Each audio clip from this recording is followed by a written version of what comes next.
So welcome to everybody.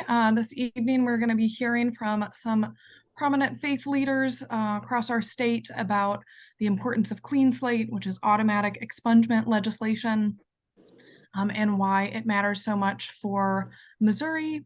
To start things off, I'm going to provide kind of a brief overview of what clean slate legislation is, why we believe it's the right path forward for us here in Missouri, and just set the stage with a little bit of context before turning it over to our panelists.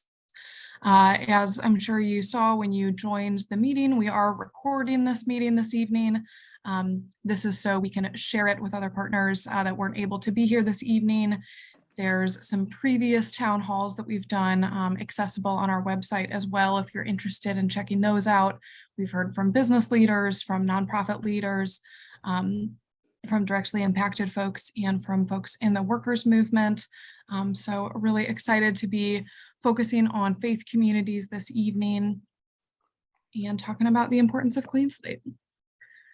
So this evening, we're going to be hearing from Rabbi James Goodman, who's the rabbi with the Central Reform Congregation in St. Louis City. He's got a background and focus, especially on prison outreach. From Bobbi Jo Reed, a really dynamic advocate who I've gotten to speak several times before at reentry conferences. She is the founder and CEO of Healing House in Kansas City. Latrell Stanton, who's a community organizer with Metropolitan Congregations United here in St. Louis, and really doing a lot of exciting grassroots work that I'm looking forward to hearing about. And then you'll get to hear from me. My name's Gwen. I'm the Criminal Justice Policy Manager at Empower Missouri. Empower Missouri is an anti-poverty policy organization. We've been around for over 100 years, and for a long time, we have had a heavy focus on issues of injustice in the criminal legal system, and we are the kind of leading up the Clean Slate campaign here in Missouri, along with a lot of other really wonderful organizational partners. So I'm excited to share some of what we have been working on and what we hope to see happen in our state with Clean Slate. So to start things off with just some kind of framing statistics to keep in mind, we know that mass incarceration is and continues to be a huge problem in our country. Missouri has the 7th highest incarceration rate in the country. So in a country that over incarcerates, we are kind of at the top of the pack. Almost 2 million Missourians have criminal records. We know that the consequences and the impact of a criminal record go far beyond the actual term of someone's sentence, whether that's probation or a prison term. Once that criminal record is on someone's record, that can really impact them for the rest of their life. It's a perpetual punishment. So that's really what this clean slate legislation addresses. And the upshot of all of this is that it's costing our state a lot of money. More than $725 million is spent annually on corrections costs. So in Missouri, we do have an expungement process currently. It's what's called a petition-based expungement process. So you have to be aware that you qualify for an expungement and then be able to go through the various steps in order to get one. This came about in 2012. Prior to that, we did not have the pathway for expungement at all. So we have come a really long way to even have, any record sealing option in our state. But the current process, we know to be, after a decade of implementation, we know it to be costly, time consuming, and confusing. Attorneys that I've talked to that help folks apply for expungement will be the first to tell you that this is an extremely complicated process. Even if you've been to law school, it's not straightforward. So for the rest of us, it's especially confusing. Over 500,000 Missourians have convictions that are eligible for expungement. So there's a lot of folks that currently qualify for record sealing, but only 1% have actually been able to obtain an expungement through this current process. So if you had any kind of program with a 1% success rate, I think it would be safe to say that you would want to return to the drawing board and think of a better way to do that. And that's really what we are proposing with Clean Slate. One of the reasons that this process is so burdensome are the costs associated with it. The average expungement cost $500 in Missouri, and that is in addition to retaining an attorney if you're not going through a clinic route, which there's some really great clinics helping folks with expungement, but it's few and far between, and not nearly enough to meet the very large need for expungement. So often attorney cost would factor into the cost for expungement. There's also currently fines and fees that need to be paid before you are eligible. So if you have any kind of outstanding court debt that you might be struggling to pay off, because with the criminal record, it can be really difficult to get those better employment opportunities, to clear up those past debts. So these can all be obstacles for folks seeking an expungement. There's a lot of offenses that are currently eligible for expungement in Missouri, including stealing charges, misdemeanor assault, excluding domestic assault cases, property damage, fraudulent use of a credit or debit device, burglary, the majority of drug charges, and many nonviolent felonies. What we're not talking about when we talk about offenses that you can get your record sealed for are violent crimes, any kind of sexual crimes. Those are not crimes that are expungible in Missouri and are not part of the clean slate proposal. We're just kind of sticking to the offenses that are already eligible, not seeking to add anything to this list at this point in time. One other thing that can complicate the expungement process is that you have to go to the county that the offense originated in. So, say you live in St. Louis now, but your charge is, from somewhere down in the Boot Heel, and you don't have a car right now. Transportation is difficult.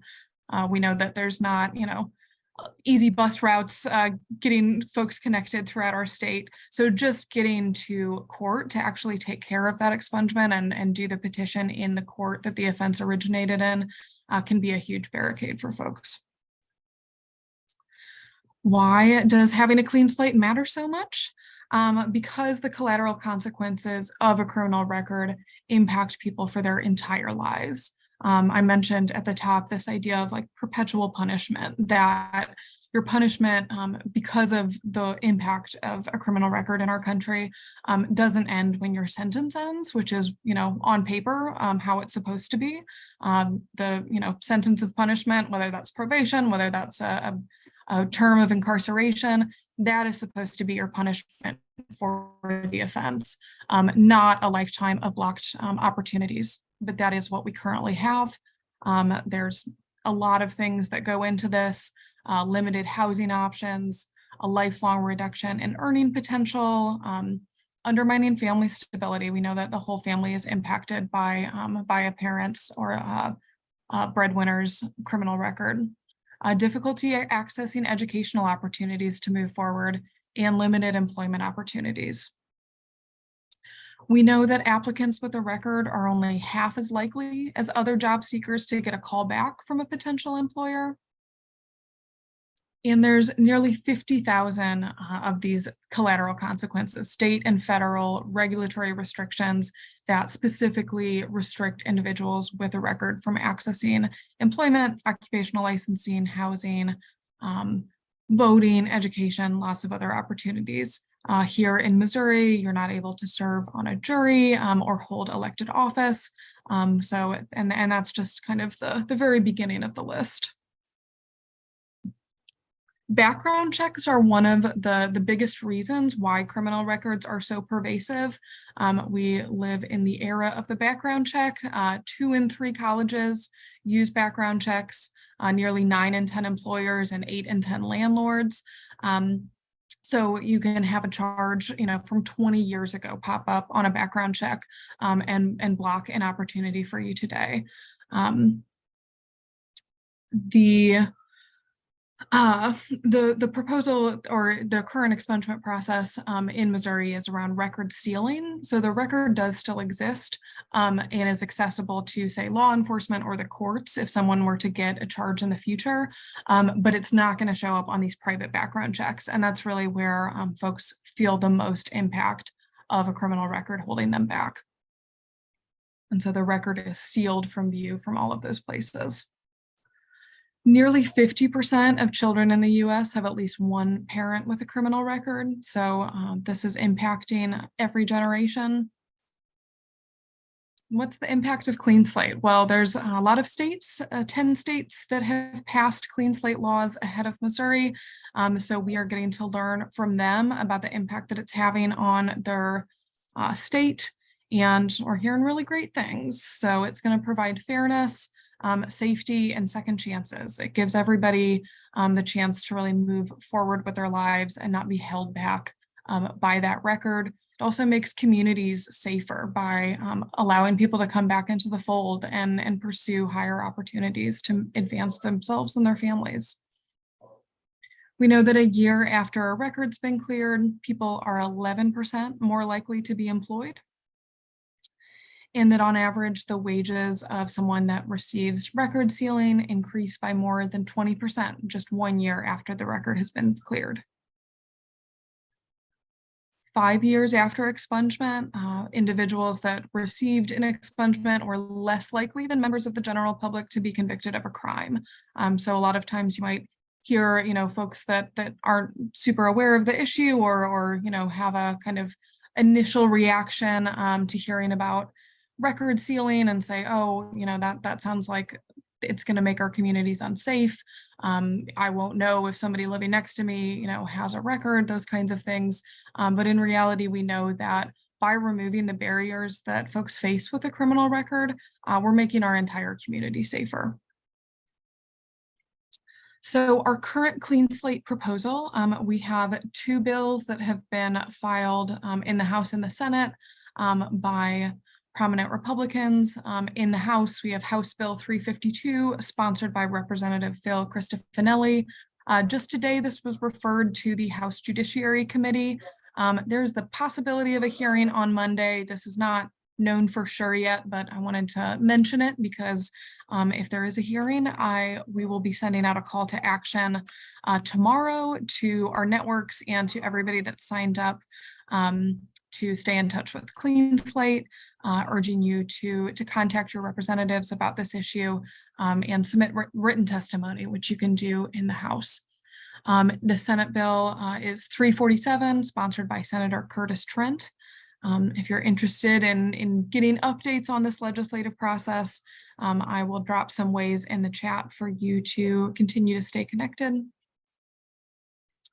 So our current clean slate proposal, just to lay out what that looks like for you all. Just a disclaimer that, this is what it looks like now, but these bills have not really started moving through the legislative process. So we know that changes are normal and are expected and are likely to happen, but this is the language that we currently have in there. So the process for automatic expungements, it takes the onus for filing for the expungement from the individual, because of all of the reasons that we mentioned earlier. We know that to be a system that is not currently working very well, inputs that responsibility on the state to make that an automatic process for notification and for updating the records monthly. So every month, the Office of States Courts Administrators would be reviewing cases that are currently eligible for record sealing and getting those expungements processed. Anyone that is currently eligible under Missouri law and that's met the waiting period would be eligible for clean slate expungement. The waiting period is different depending on the level of offense. Reporting requirements, it's really important with any big change like this that the state be held accountable to the law change. And so this is what that is addressing. So starting 3 years after the law would go into effect, annual reports to the judiciary committees in both the House and the Senate would be required to ensure compliance and effectiveness. Those reports would have to be aggregated by offense type, aggregated by race, and by location, so we can ensure that these automatic expungements are happening as they are supposed to. Fees. So this was a very big thing that we were hearing from community members.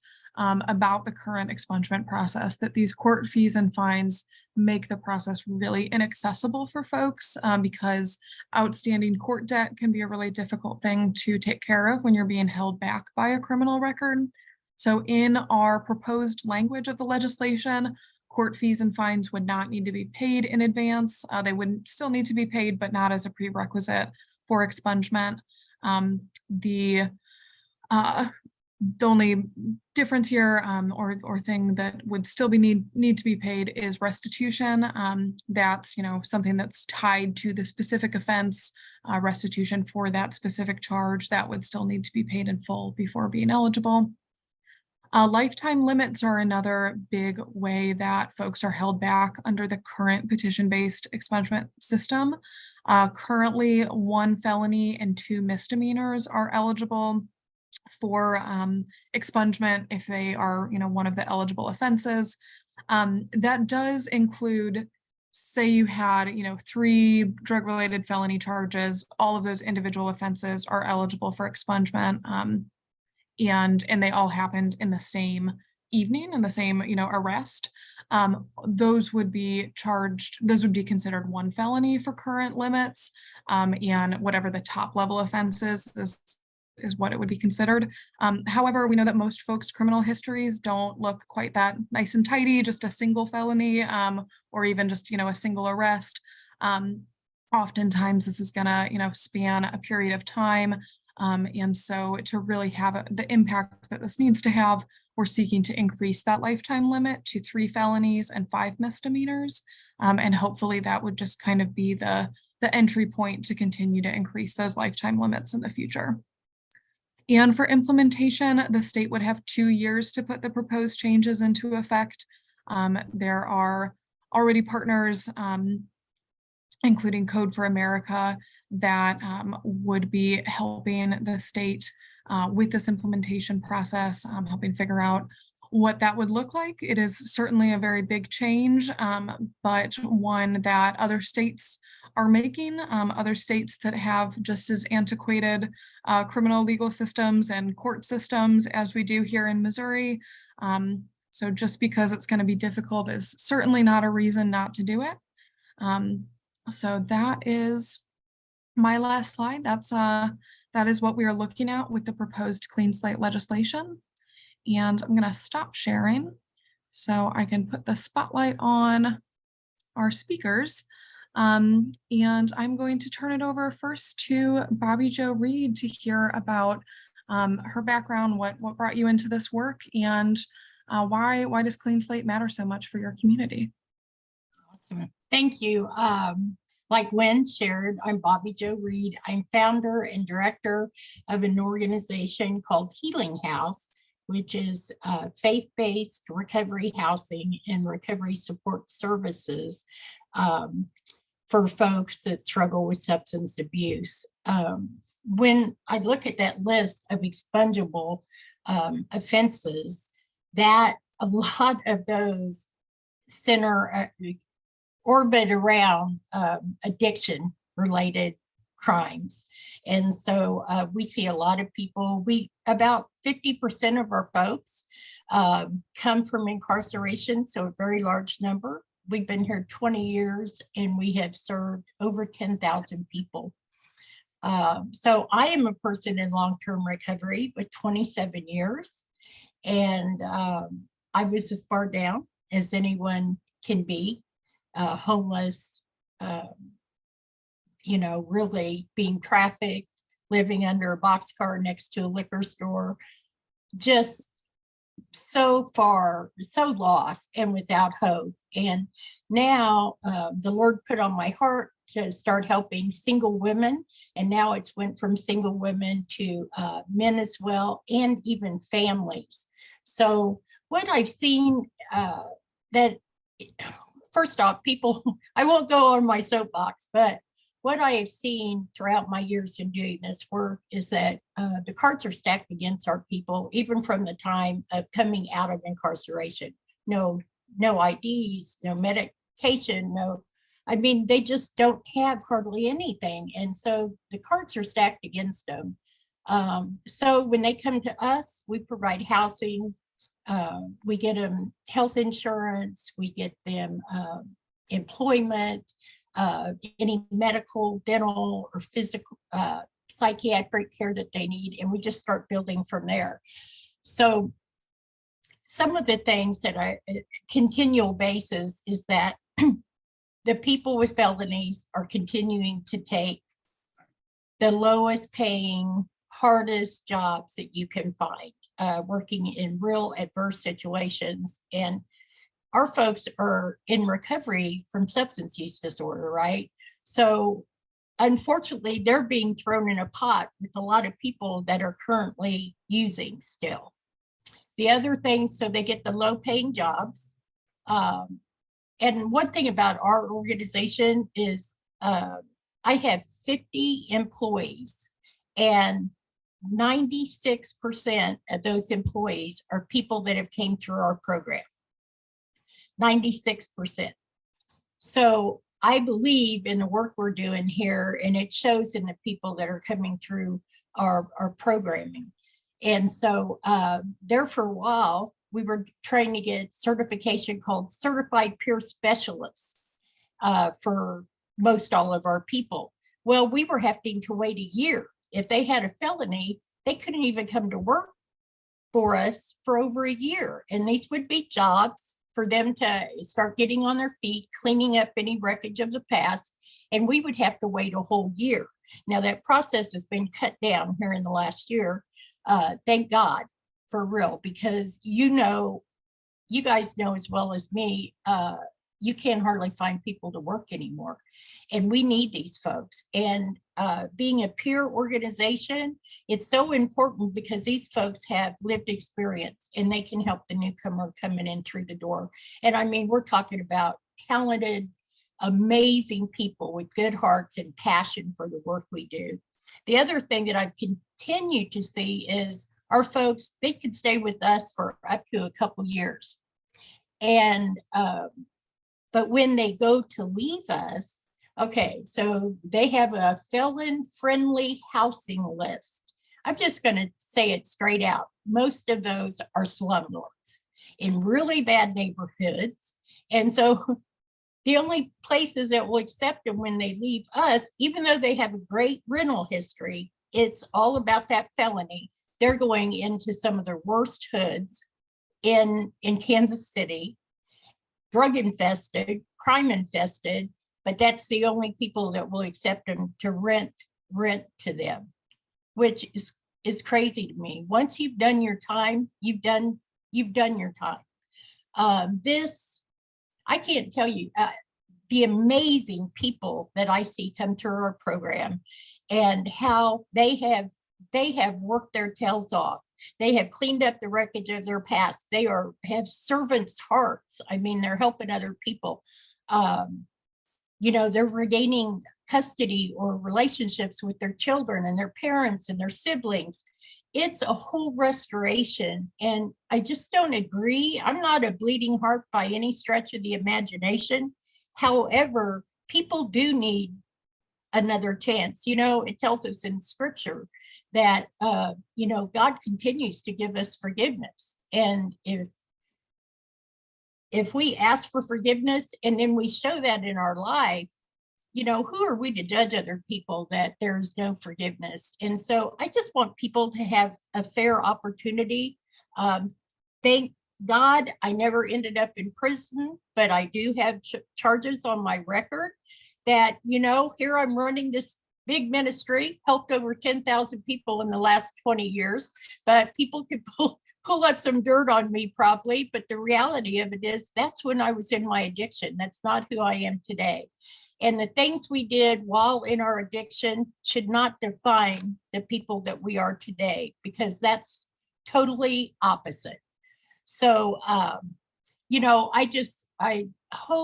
I hope we can get this passed just for equal opportunity for folks and letting them go on with their life and have productive lives, a decent place to live, plugged into society, all the things we want for ourselves to have. We want to be able to offer that to the folks we serve. Thank you so much.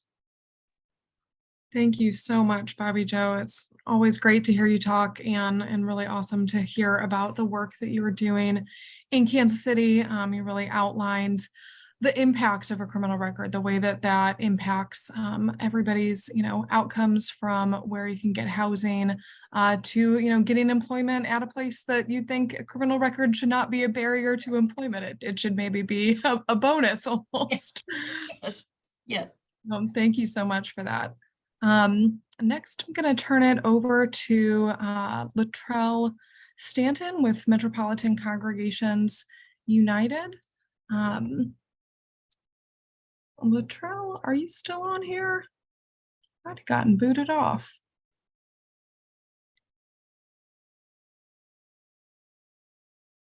Because I'm not seeing him.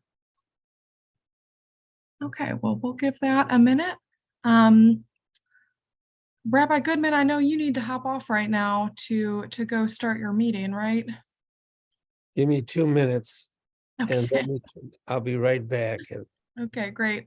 I'm gonna message Latrell and see if he's having internet issues. I know that I have been having internet issues all week. I don't know if it's the weather or what, but my internet connection has been consistently poor.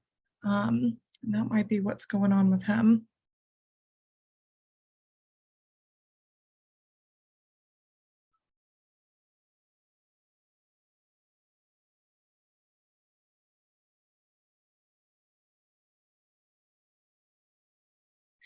I want to highlight for folks, I dropped in the chat a link to our website, the Clean Slate Campaign's website. The spot that I linked to in the website is the sign-on support spot. So this is a just general letter. I'll share my screen real quick and show folks what this looks like. But this is a great place, if you haven't already done so, to sign on as an individual, show your support for Clean Slate. There's also a couple other good spots on this website to check out. You can see some stories from directly impacted folks around the state about their experiences and why they believe that we need Clean Slate. Those previous town halls that I mentioned are on here under you go to About and then Clean Slate Resources. Those previous town hall videos are here.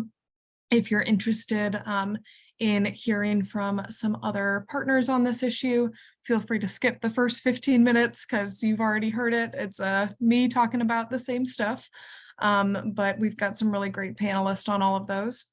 There's some fact sheets that you can print out or email and distribute to folks in your network. Share the word about Clean Slate that way. And then also some social media toolkits.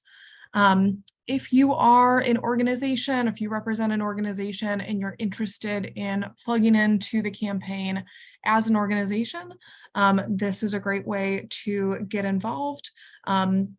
You can see our current partners on this list. We've got a lot of them, a lot of great organizations around the state involved in the campaign. You can register here as a partner organization with all of your information, and then I'll reach out to get you plugged into the campaign. One specific group that we're really looking for support from is the business community. So if you know business owners, please encourage them to check out Clean Slate, to peruse the website and learn more about it. And if they want to show their support as a business, there's a page for them to do that here.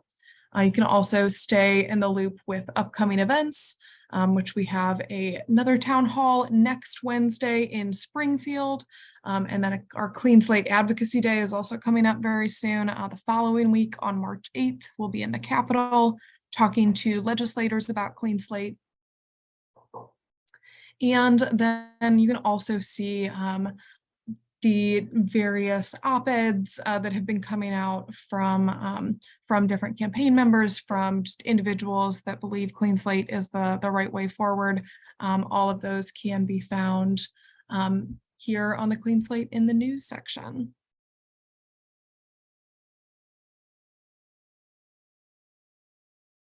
And Just gonna take a look.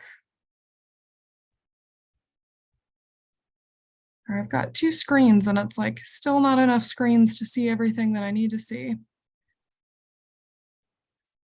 So it looks like Latrell is not quite back with us yet. I'm gonna give him a call in just a second, but Rabbi Goodman is back from his double duties. So I'm gonna turn it over to him to hear about his background and his mission and why Clean Slate matters so much to his community.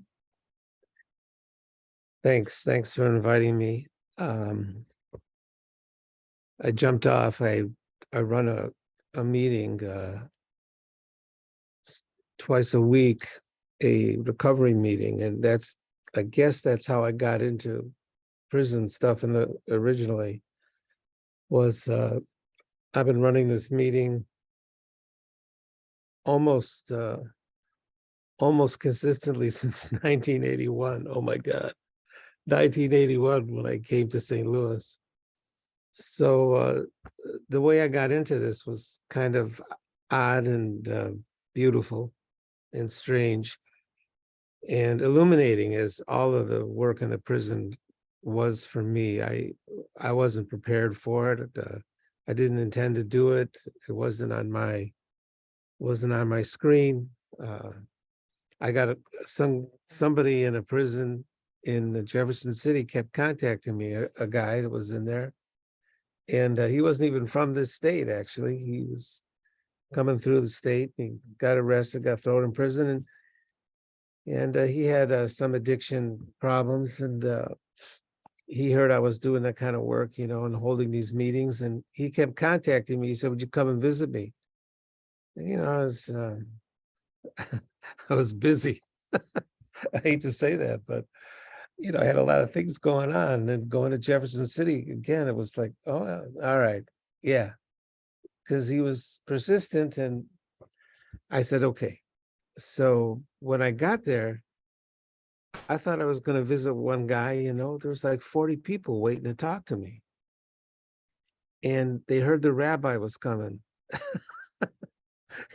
And there was 40 people that couldn't wait to have a moment with me. And they weren't all Jewish, but they wanted to talk to the rabbi, So I said, what the heck is this?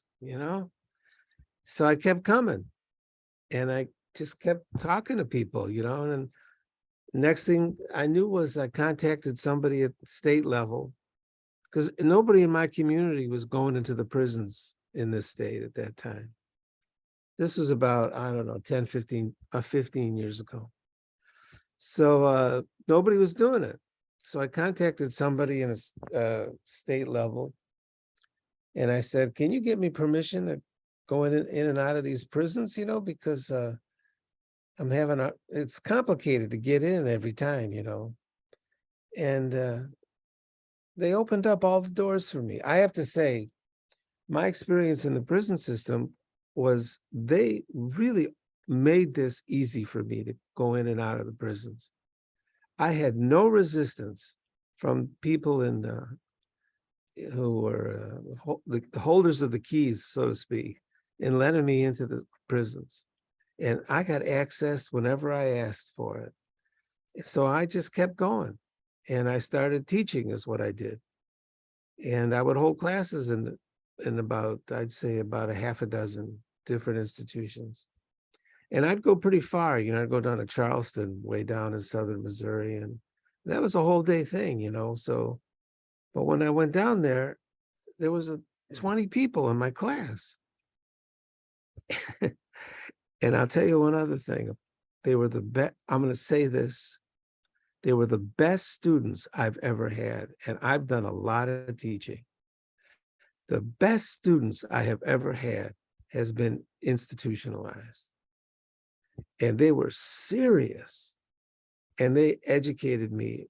Everything that I thought I knew about the experience was wrong. Every single thing was wrong.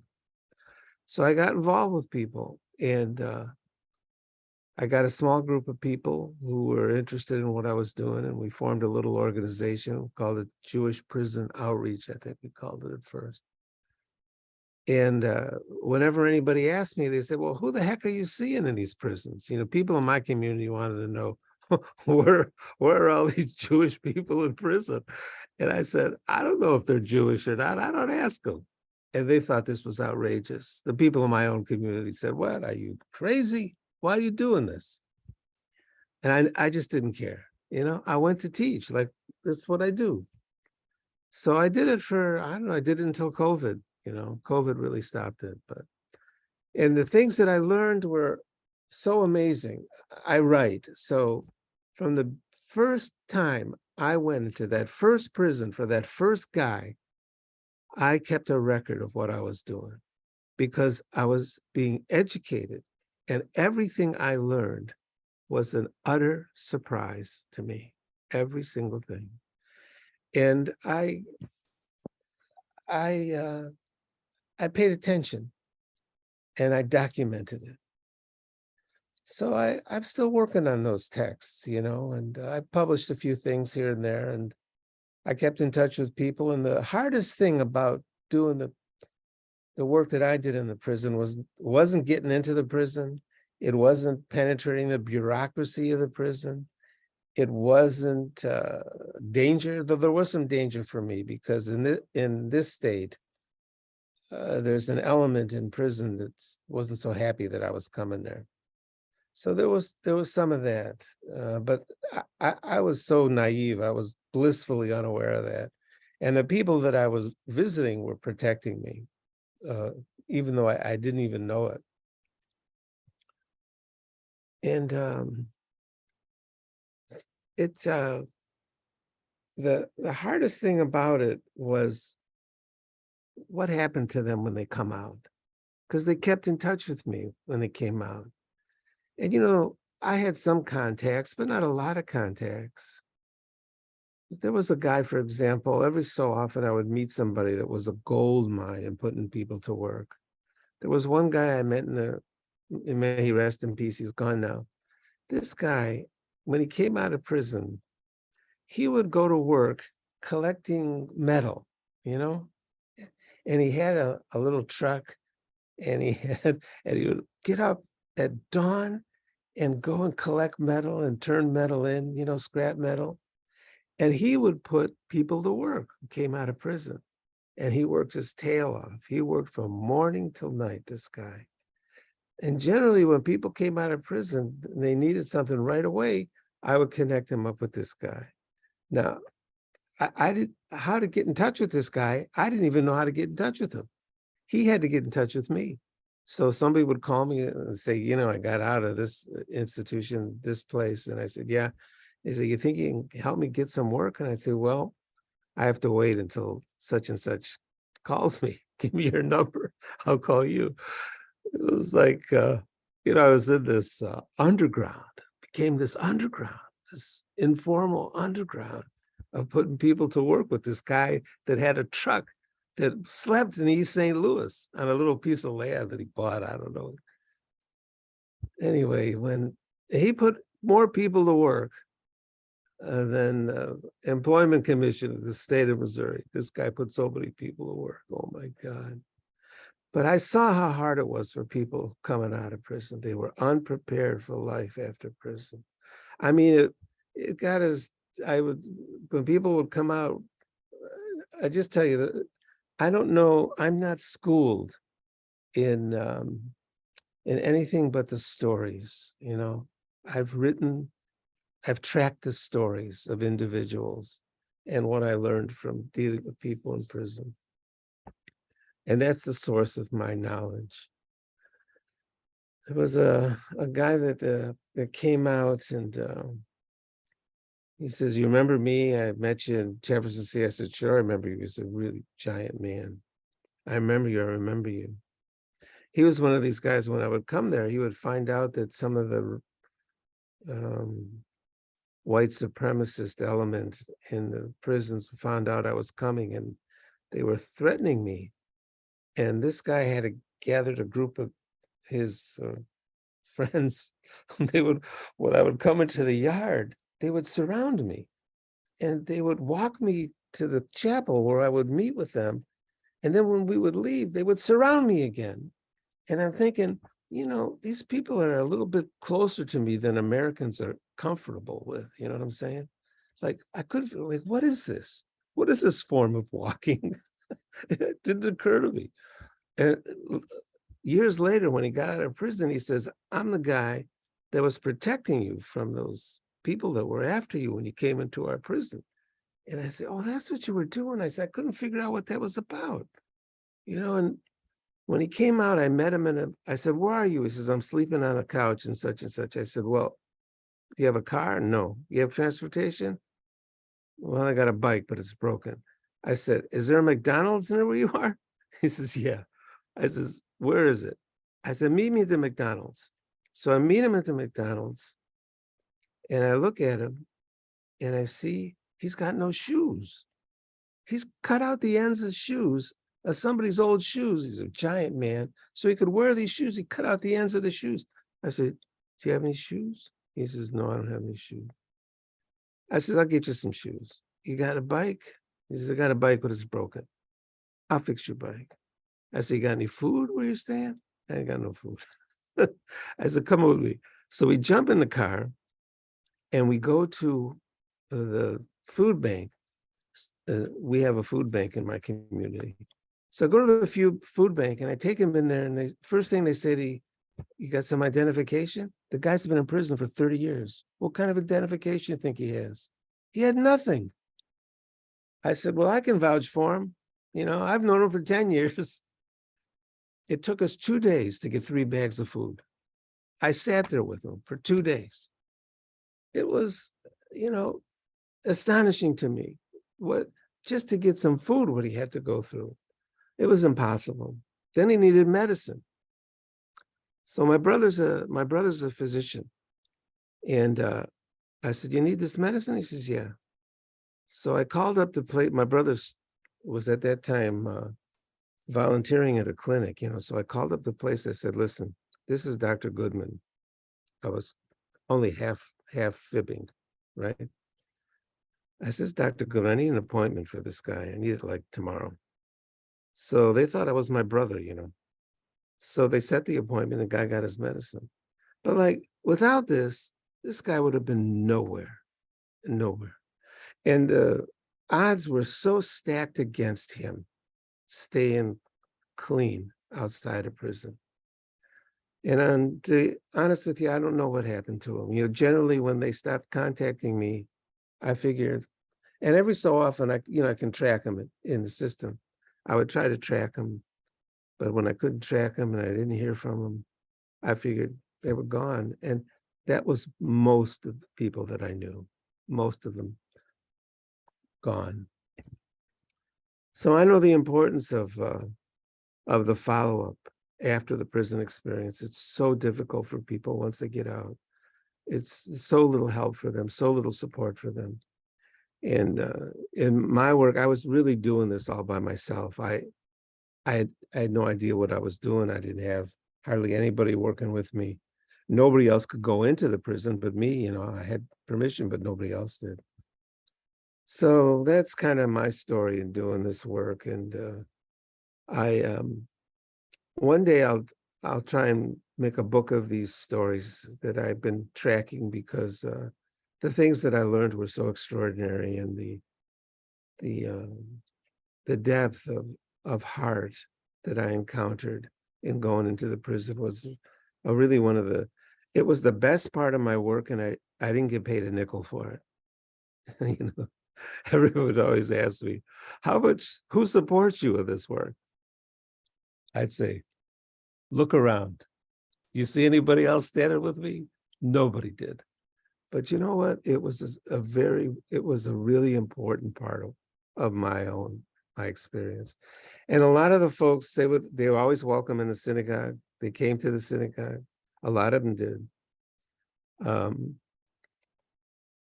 They came to classes that I taught. I did what I could as it's just a person, doing my thing.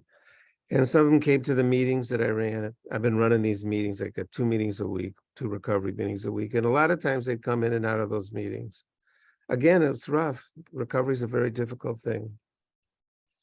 And a lot of them really struggled once they got out of prison with that too. So, that's my story in this stuff. And just so great. I want to tell you one last story. I was given a talk in one of the prisons, and I was telling this story. And it was early on, and there's a guy. I told a story that I often told, a spiritual story about surrender. That's basically what it's about. So I tell the story, and there's silence in the room, and I hear this growl come from the back of the room.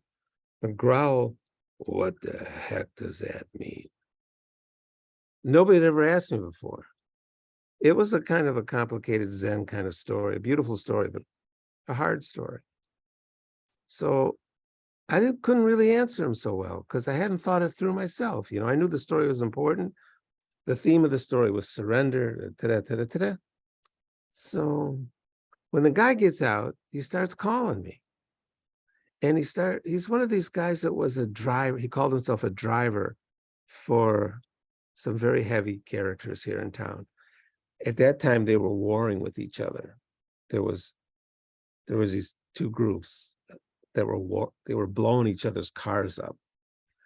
I mean, it was really awful. He was heavy for one of these groups. He started coming to my house and like asking to do stuff for me. One day he came over and he picked up sticks off the yard. One day he came over and took my dog for a walk, stuff like that.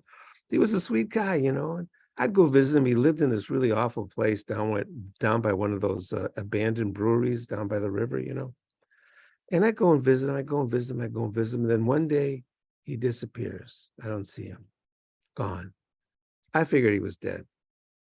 And he had some health problems and stuff. So a couple of years passed. I get a letter from a Caribbean island. And it's from him. And in the letter, he says, I couldn't stand hanging around St. Louis anymore. He says, and I wasn't getting the medical care I needed.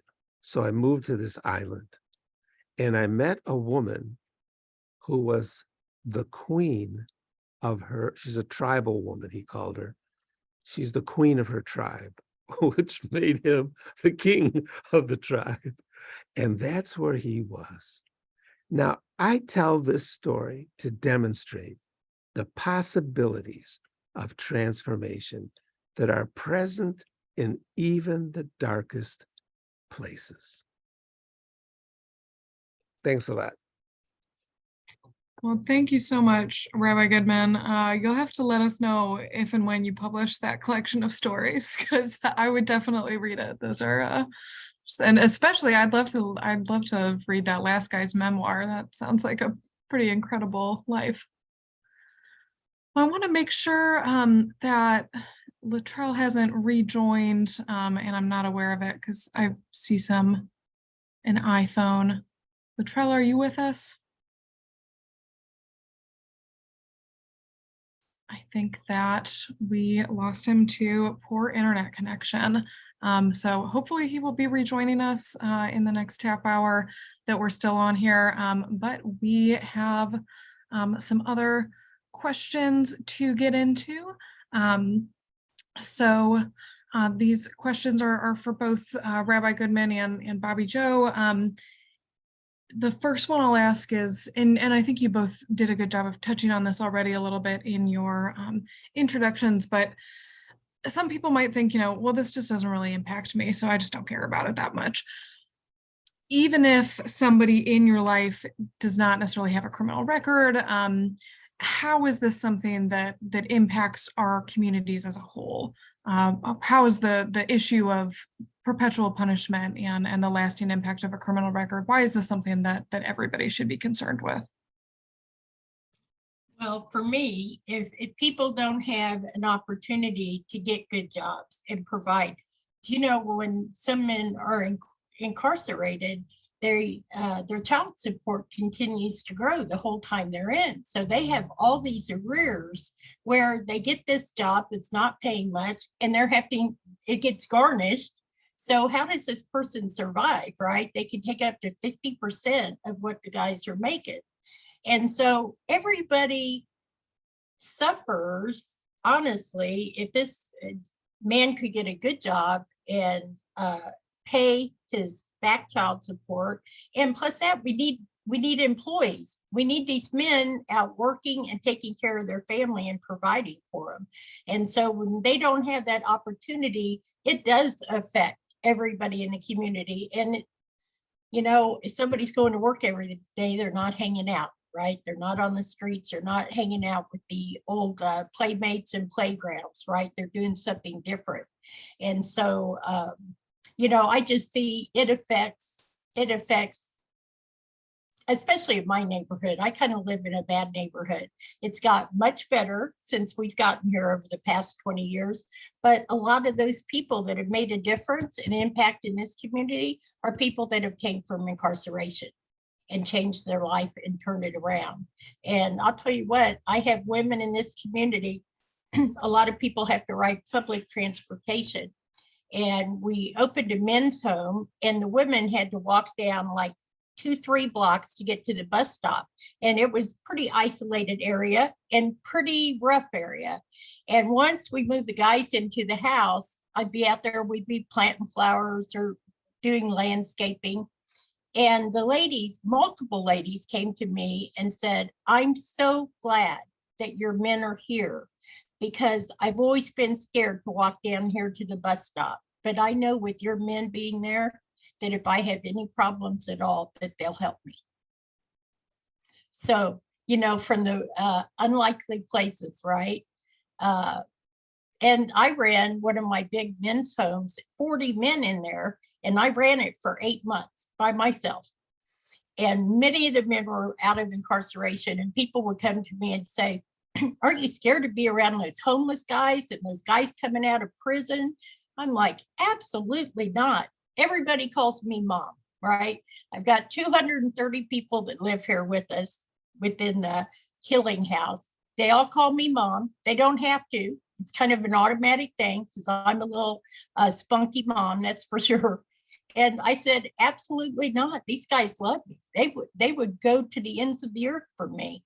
And it just, when they come out, you have to see that some of these guys have never had a family.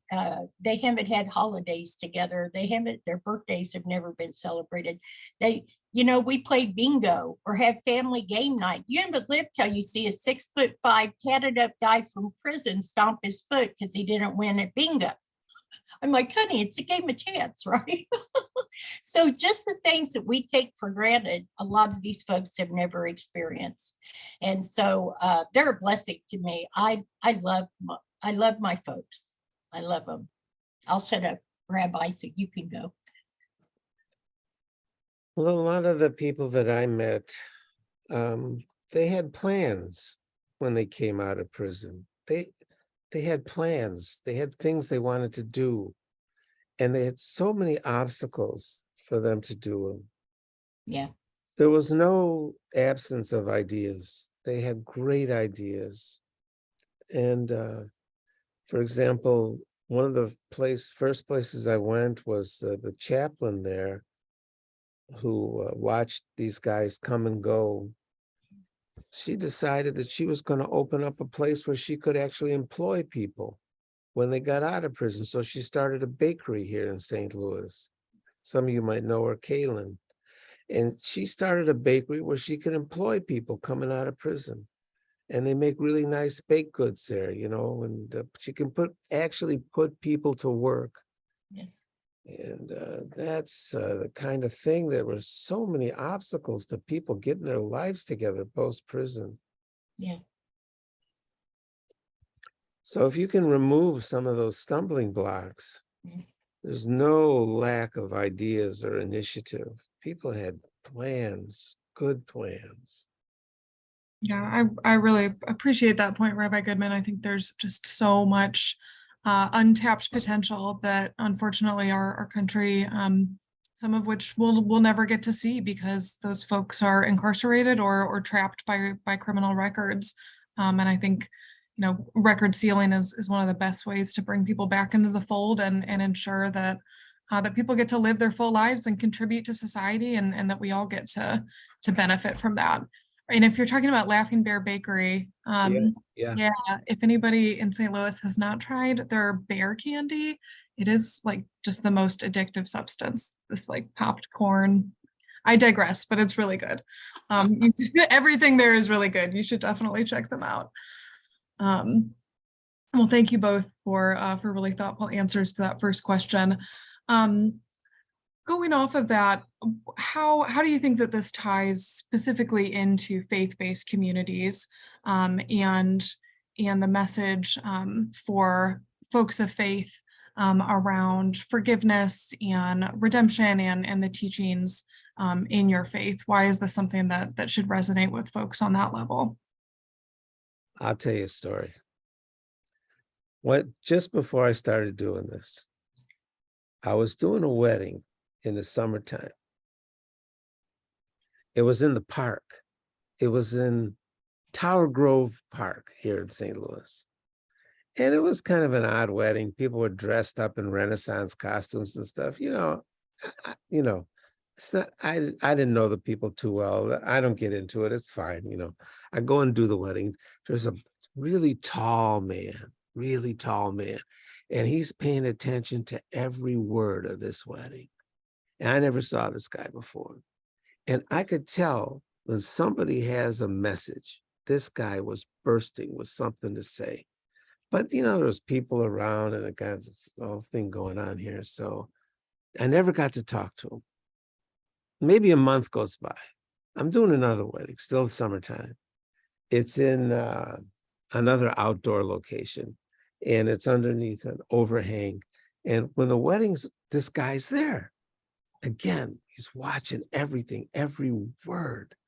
When the wedding is over, he's leaning up against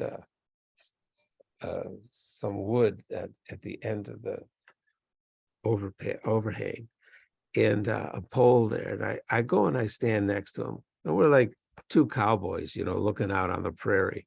We don't say anything for a minute. I don't know this guy, but I know he's got something to say. So there's some quiet, and then he says to me, it's all about forgiveness, isn't it?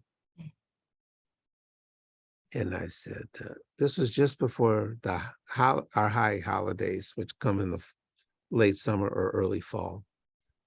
And the theme of those holidays is forgiveness. Mm. And I was thinking about that, because it was soon to be the holidays. And I said, yeah, it's about forgiveness. And I went into the literature, and everybody agrees that forgiveness is a gate, we call it, a gate that is always open. It's a door that is always open. And we also say that the transformative possibilities of human beings is another gate, another door that is always open. There aren't that many doors that are always open. The gates of prayer, the gates of forgiveness, the gates of transformation, always open, always available. And my ancestors argued about the particulars of how it happens and who do you have to ask and how do you get forgiveness. But one thing they agree upon is that those avenues are primary in existence. They are fundamental, built into the structure of the world. They're built in for everybody, always. They are fundamental.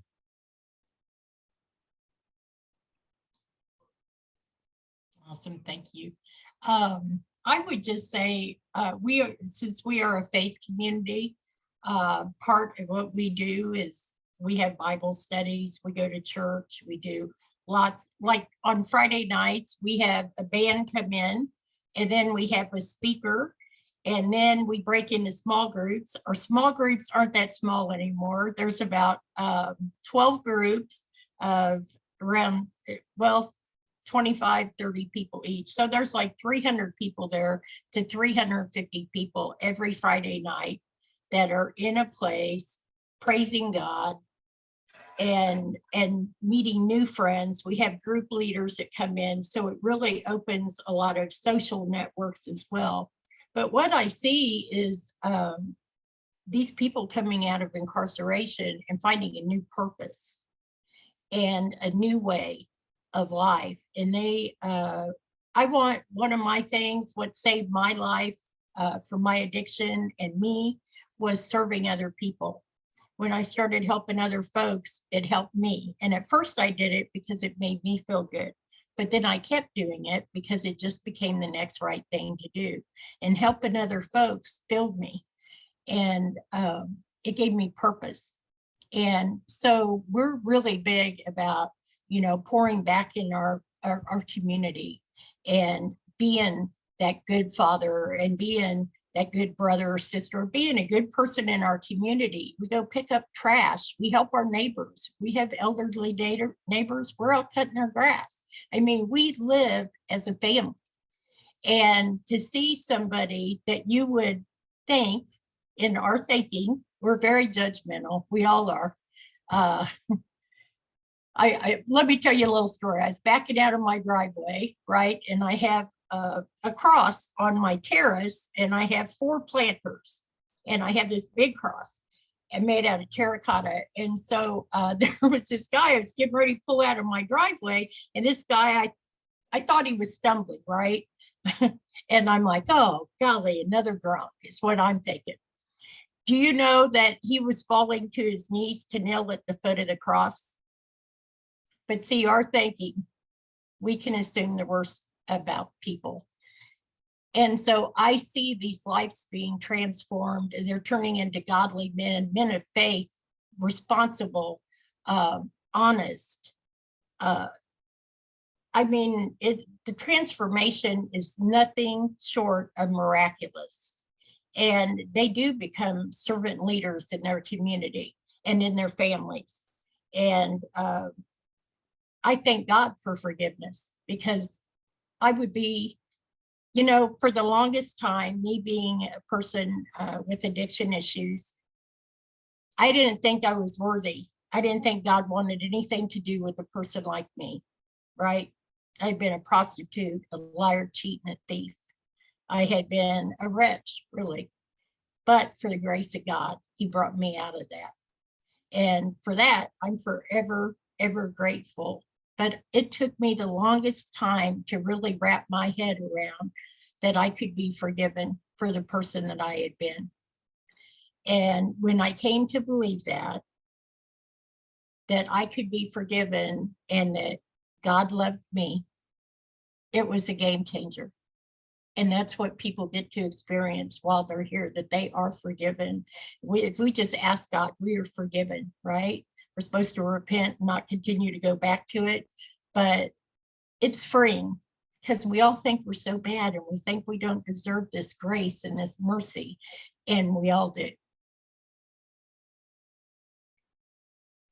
Thank you both. Those are really, really powerful answers. And Bobbi Jo, you made me think of something that I neglected to talk about when we were talking about the collateral consequences of a record. I think it goes without saying, but I think it should be said also that the emotional and mental impact of a record, that stress of that hanging over you, the guilt, the shame associated with it, those are the hitting costs, right? We can list out all of the different regulatory restrictions, but that internal cost to folks that are carrying this on their backs, that aren't, in the fold of society because of something from their past, that creates this psychological barrier that I think faith, is one of the best ways for folks to find that freedom. But when you're still, fighting against these systemic barriers because of a record, it can be really hard to ever feel that, true freedom. So I really appreciate those responses. Bobbi Jo, I'm wondering if you could talk a little bit more about just kind of the lasting impacts for folks in recovery. That, I know you work a lot with folks getting directly out of prison, but there's a lot of people in your wider recovery community that might be, still experiencing obstacles from a record that's, 20 years old. What are some of the kind of insidious ways that a really old record can still show up in somebody's life? Oh, it's it's ongoing. I just, like the rabbi was saying, is that, our people get here, they get off a Greyhound bus, right, in the middle of the night in a bad area. They have no ID, no social security card, no nothing. And so literally this person is getting tossed back in society and they have nothing. If they were on medication while they were incarcerated, they don't even send a 30-day supply out, right? They have no money. They, like the rabbi said, they come, I've had so many guys get off the bus with a t-shirt on and a pair of jeans and a pair of tennis shoes in December, right? They release them with nothing. So the obstacles are already all set up against you. I mean, it's really setting people up for failure. And so just digging their way out of that, the very basic things of having an identification and trying to rebuild your life. Many of our folks, we do a lot of things that we are not proud of in our addiction. A lot of times they have no family involved. The family has closed the door, which, for some of us, that was the best thing that could have happened. But you just have to scratch. It seems like you have to scratch your way up from the bottom of the hole. And you have to prove yourself probably 10 times more than anybody else. And then you have this scarlet letter on you. And every employer that looks at that, people are judgmental, and it doesn't matter if it was years and years ago. And it's hard for, I recall working at different places, and as soon as they see, if you put down that you were an alcoholic or an addict, that old language, or had substance use disorder, trying to explain the charge that you had, the first time you call in sick, they're saying, oh, well, she's an alcoholic, she's probably drunk somewhere. Let you work in a place that deals with cash. And the first time the register comes up short, somebody's trying to say, well, he's a convict or she's a convict, and they probably took it. It just continues to follow you no matter how hard you try and how many, we continue to show people that that's not who we are anymore, but it just follows you around like a cloud, a storm cloud, staying above your head. And, so for this not to have the first thing that people see when they do that background check, it's a game changer for employment, for housing, for everything. And so I think it's huge. And I've had guys that were incarcerated for years come out. Heck, they didn't even know how to use a cell phone, a computer.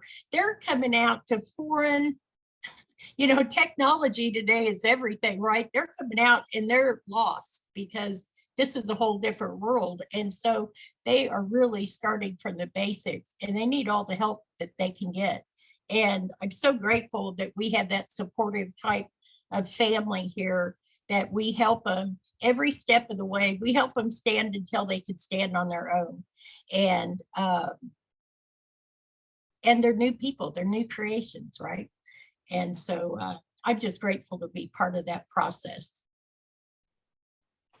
That's such a good point, that the stigma of a record, even if somebody takes a chance on you, gives you that job, that they're, that's still something that they're aware of, and they can still use it against you, even when somebody just has any kind of human error or needs an off day, that's where their mind's going to go to. Yeah, that's a really good point. I want to call out Dan in the chat mentioning the impact on families. And how is this something that both of you have seen in the folks that you work with? the impact that that record carries, and the ways that families are impacted, not necessarily just while they're incarcerated, but when their loved one comes home and is coming up against these challenges in the community. How is that impact felt by children, by other folks in that person's family?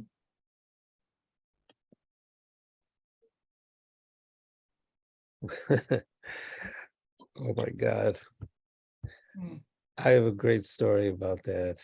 It's not exactly, I think, what the Inquirer is expecting, but every so often you meet somebody that breaks the mold. There was a guy that came in and out of come into my meetings, come out of my meetings, he disappeared. He ended up in jail, prison. He was a cocaine user. In those days, doing time, he was every other year. He was in and out of the jailhouse, and he became quite famous. He sued the system for certain dietary things, and anyway, became well known.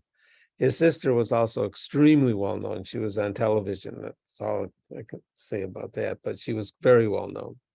So his sister had some money, and she was. Every time he'd get out of prison, he'd go and stay with her. And she'd say, I have no problem with him. He's wonderful when he's here. He gets up early, goes out. He had this certain work that he did that he could do with his own hands and with a truck. He'd do it till night, he'd come home. And then he started using cocaine, he gets stuck in jail again. But she says, I had no problem with him. So when he died, he had two different worlds.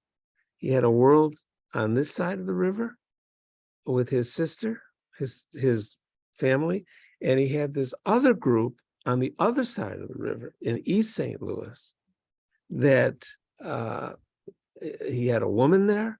He had people that he helped because he had a little money. He was dependable. He was a cocaine user that paid his debts. That's not a common thing, but that's what he was. And he just had a very serious Jones, that he really had a hard time living with. And when he died, I did his funeral. These two groups of people met at the graveside that had no knowledge of each other, and the difference in these two worlds was extraordinary.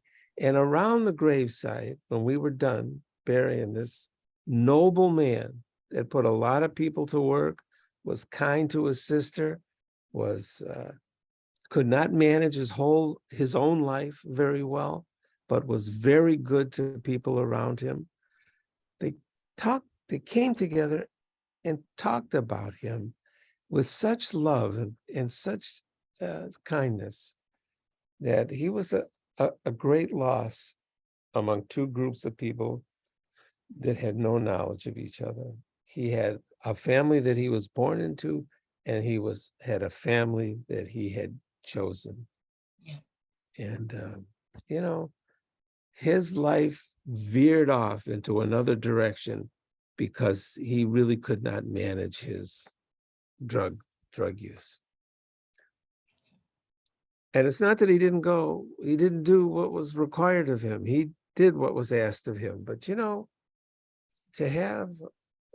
recover from a drug and alcohol problem is one of the most difficult things a person does in life. And I'm sure that Bobbi Jo encounters this every day in her work. It's not about drugs and alcohol. It's about personalities that become attached to drugs and alcohol. And once you put down the drugs and the alcohol, you start working on that personality. And that's the spiritual element of transformation that all of us talk about who do this kind of work. Absolutely. Yeah, I could say Yeah, a Bob. lot of our folks have never, if some of our folks come from such dysfunctional families, going back to that setting is just not an option for them. Dad was incarcerated. There was drug dealing in the family, just complete chaos. I tell people all the time here, I said, we can't pick, we can't choose the family that we're born into, but we can sure choose the family that God has given us. And I don't really go around, my mom and dad are deceased, but I don't go too much around my brothers and their families. This is my family. This is who I choose to spend my time with.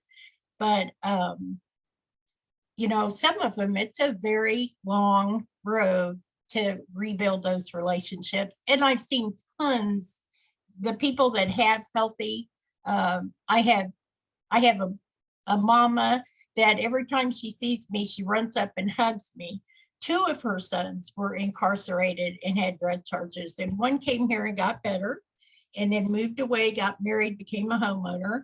And then her second son came through and has had the same type of experience. So recovery and this journey has changed her entire family. And people always say, oh, I just want little Susie back, or I just want little Johnny back. No, you don't. You don't want little Johnny back, or little Susie, because guess what?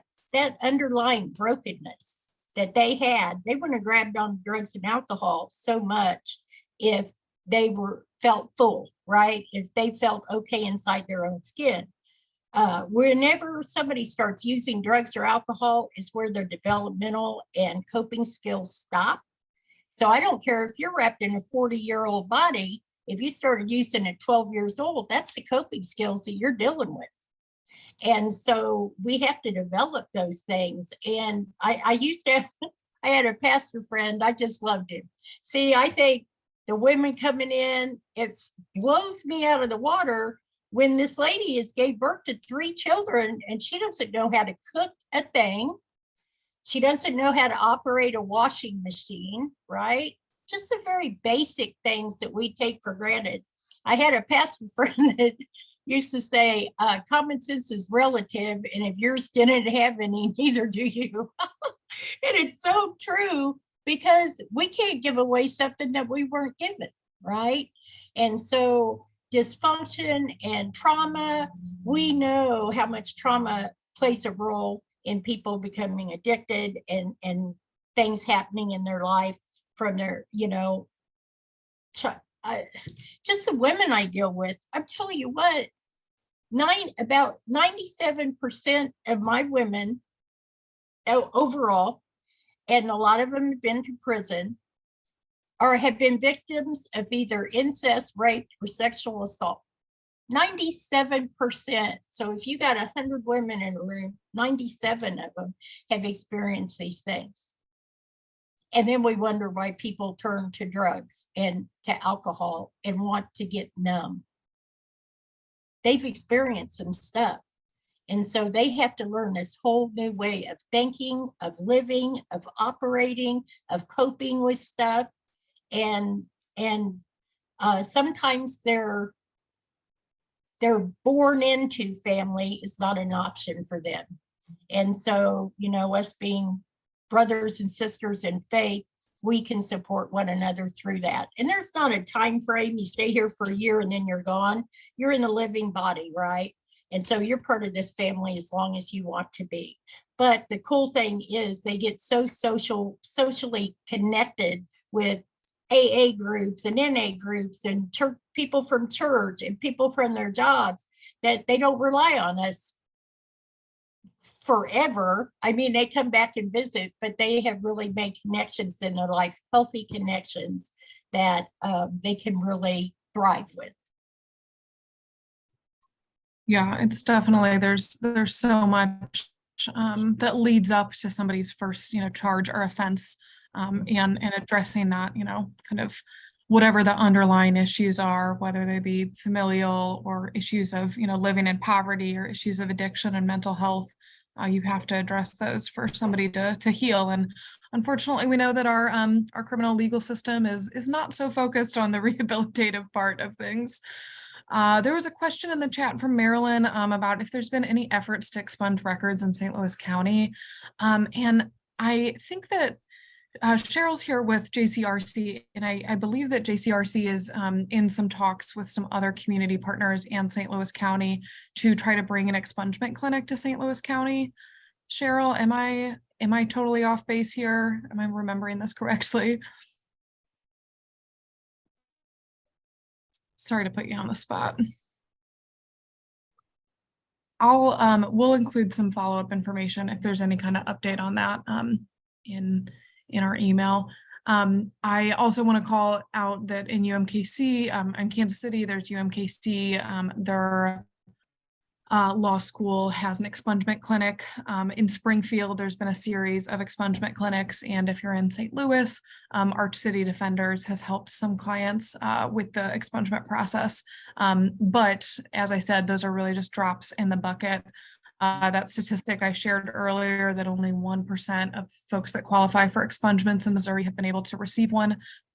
If you do the math on the timeline, it would take 1,000 years for them to clear the current backlog of expungement records at the rate that they have been being processed, which is I think we could all agree totally unacceptable. So there's definitely a need for more of those clinics, but the long-term solution, we believe, needs to be automatic expungement. Well, Rabbi Goodman and Bobbi Jo, thank you so much for your really thoughtful answers to all of my questions. We've got about 5 minutes left, and I want to give time if there's any audience members that have a question that hasn't been responded to yet. Feel free to put that in the chat. And again, I'll just plug staying connected with Clean Slate on the website. If you sign up in any of those various areas, that's going to get you added to the Clean Slate newsletter, where you will get updates about events like this, updates about ways to be involved in advocacy efforts, all of that good stuff as we try to bring automatic expungement legislation to our state. All right. Well, I don't think there's any questions, so we can give you 5 minutes back of your Thursday evening. But Rabbi Goodman, Bobbi Jo, thank you so much. This has been a really wonderful conversation. I feel very inspired and fired up from hearing you guys talk about the impact of this on your communities, and just really reiterating that need for forgiveness, that need for just recognizing that we're all humans here on a journey together, and criminal records are just one of the many ways that folks are kept apart and kept back. So thank you so much for your words this evening. All right. Thank you, everyone. I hope you have a wonderful evening and a wonderful rest of your week. We will be following up with the slides and other information. So thanks, everybody.